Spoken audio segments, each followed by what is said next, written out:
আমরা খবর পেয়েছি যে এই আইটেমগুলো সন্ত্রাসীদেরকে কোনো একটা জায়গা থেকে সাপ্লাই দেওয়া হচ্ছে এবং গোপনে বিক্রি করা হচ্ছে এবং কিছু কিছু সময় তাদেরকে ভাড়াও দেওয়া হচ্ছে এবং কিছু কিছু সময় ফ্রি ডেলিভারি দেওয়া হচ্ছে, হোম ডেলিভারি দেওয়া হচ্ছে। তো কয়েকদিন ধরে আমাদের বিভিন্ন গোয়েন্দার মাঠকর্মীরা নিজেরা বিভিন্ন জায়গায় গিয়ে রেকি করে এবং কনফার্ম হয় যে এই স্থানগুলোতে এই ধারালো অস্ত্রগুলো পাওয়া যাবে।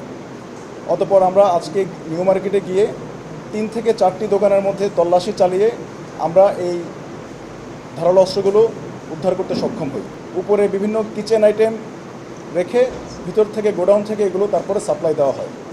আজ আমরা এই কাজে জড়িত হিসাবে 9 জনকে গ্রেপ্তার করতে পারি। মোট 3টি দোকান থেকে মূলত এই আইটেমগুলো পাওয়া যায়। এখন এই ক্ষেত্রে আমি আমাদের ব্যবসায়ী সমাজের প্রতি একটা অনুরোধ করব, সেটি হচ্ছে আপনারা কেউ এই ধরনের সামুরাই চাপাতি বা ধারালো অস্ত্র বিক্রি করবেন না। আপনাদের আশেপাশে কেউ ধারালো অস্ত্রের অবৈধ ব্যবসা করলে আমাদের নিকটস্থ সেনা ক্যাম্পে খবর দিবেন।